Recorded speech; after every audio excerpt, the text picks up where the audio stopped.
Hello everybody! I'm going to make some Boston baked beans today, and a very traditional recipe, and there's a big history on that here in New England. And here's all the ingredients.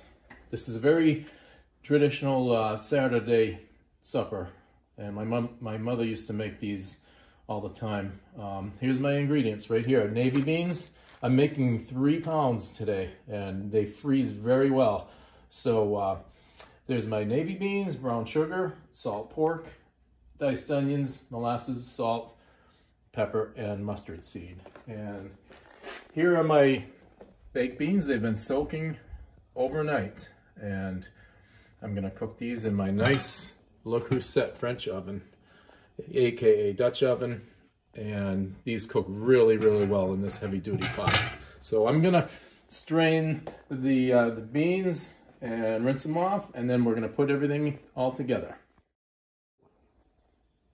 And we're back. There's all my ingredients measured out, and there's my Le Creuset with the salt pork. So if you're vegan or vegetarian, you can certainly omit the salt pork, but I really like the flavor it gives. It gives it a little bit of richness to it, and it adds a more salty flavor. So before we go any farther, I want to give the recipe for this, because some people want to know the measurements. So I'm going to give the recipe for 1 pound of beans, because certainly not everyone wants to make 3 pounds of beans at a time. So for every 1 pound of dry navy beans you use, you're going to use about 4 ounces of salt pork. There's 12 ounces in there, so about 4 ounces of salt pork.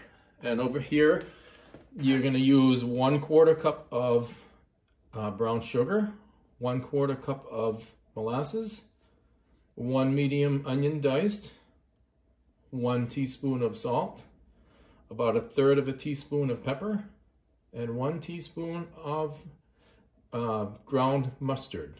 So these are all 3 times that.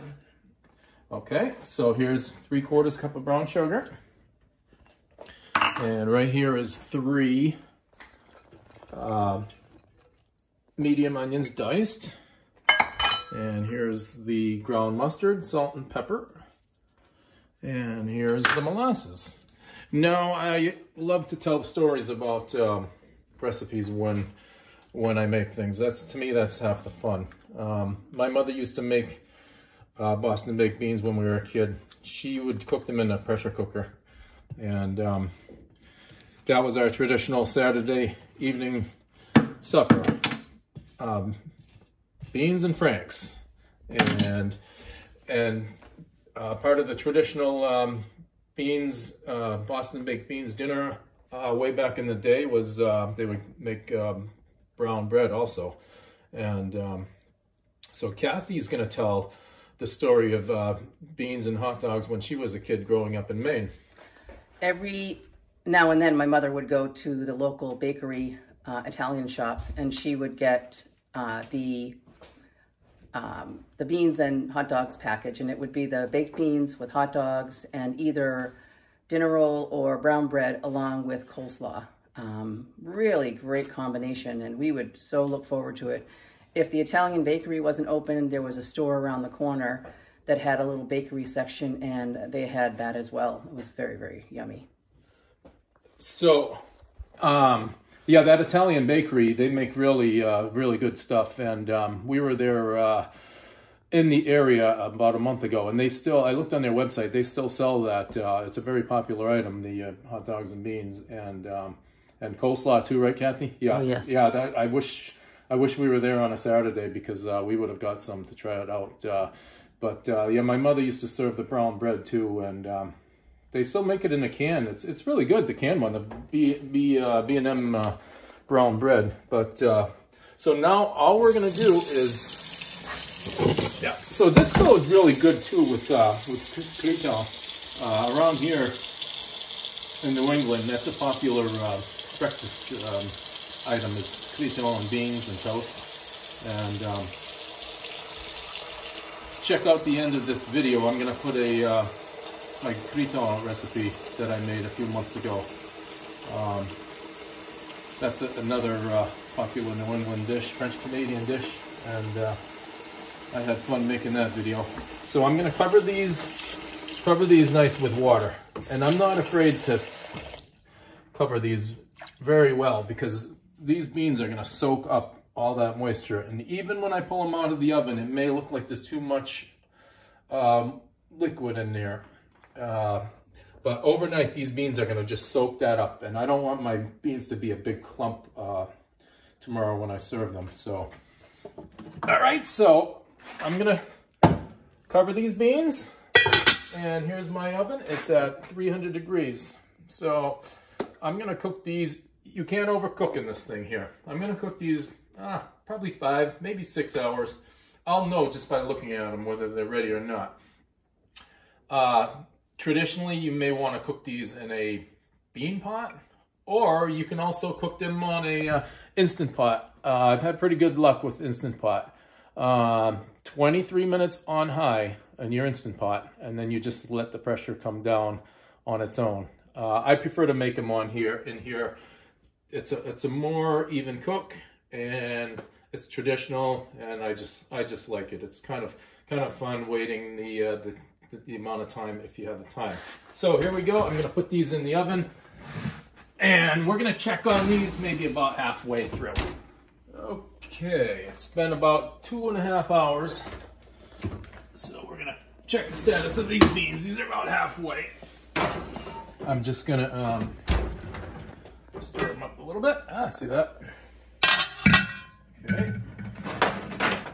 Just give them a stir. I don't even really have to do this, but I'm gonna do it anyways. So these still need plenty of more time. So I'm gonna let them go another 2.5 hours. That'll be 5 hours. So I'm gonna check them around 7 o'clock, and we'll see how they are at around 7 o'clock. All right, we're gonna unveil these beans here. It's been 5 hours. Let's check it out. This thing is very heavy. Okay. All right, who's ready? Oh, that looks nice. Look at that. Wow. Look at the deep color on that. Look at that. Whoops. Oh, check that out. Yeah, that's nice. Those look nicely cooked. This has been 5 hours at 300 degrees. Some people like to put them at 250 degrees for, say, 8 hours or so. Let me get a spoon and give it a quick test. I'm just checking for doneness, but they look done to me. Yep, those are done. So this is not too much water here. This is gonna, the water's gonna soak up, the beans are gonna absorb all that water overnight. I'm gonna get rid of this salt pork here. Some people like to eat it, but I think it's kind of disgusting. It just adds a really nice flavor. Okay, so now I'm gonna store these beans. I'm gonna let these cool a little bit, then I'm gonna transfer into these 1 quart containers, and it should fill up about 6 of these. And I'm gonna let these cool in the refrigerator overnight, and whatever I don't plan on using right now, I'm gonna freeze. So I'm probably gonna freeze 4 of these, and then we're gonna have a nice Franks and Beans supper. Traditional Saturday New England supper.